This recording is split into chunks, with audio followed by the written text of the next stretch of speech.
Bonjour à tous.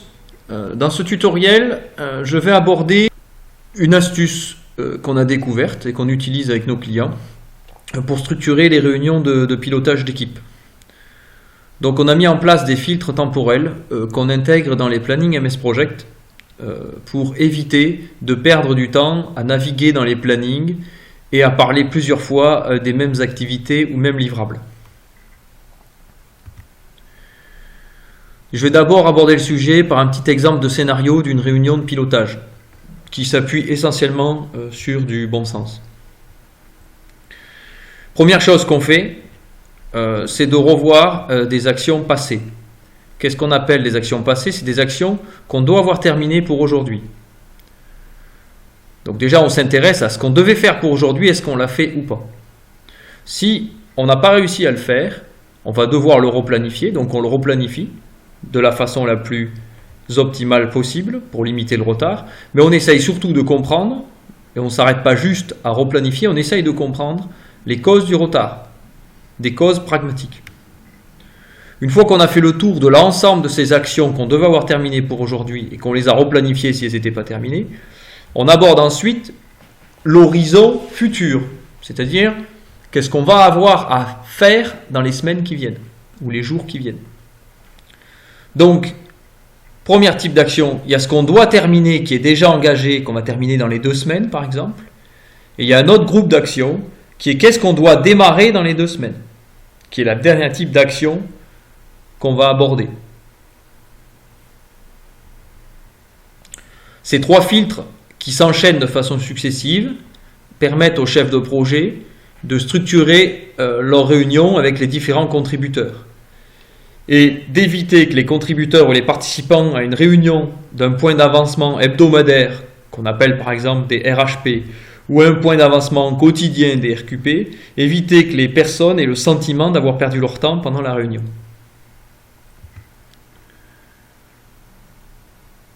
Le premier filtre, ce qu'on devrait avoir terminé, vous voyez par exemple, on est aujourd'hui le 1er juin, les 2 premières tâches ne sont pas concernées par le filtre. Une est déjà terminée, l'autre est déjà bien avancée et se terminera à une date postérieure à aujourd'hui. Par contre, la troisième, d'après le planning, elle est avancée à 50%.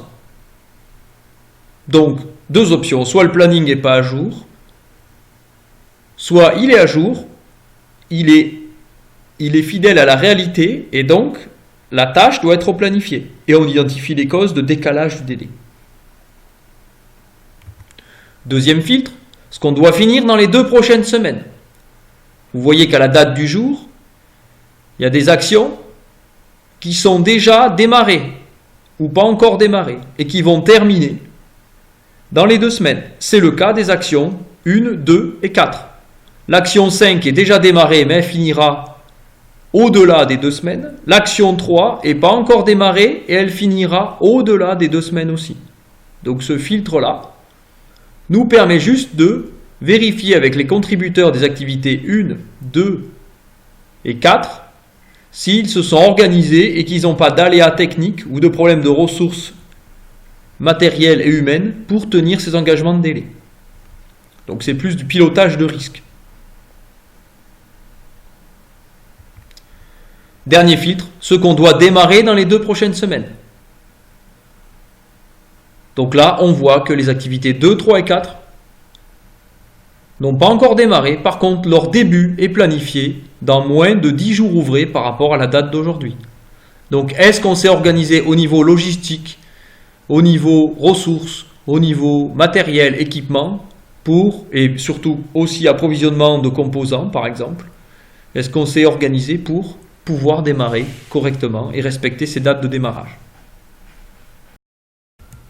D'autres tutoriels expliquent en détail comment paramétrer ces filtres dans MS Project.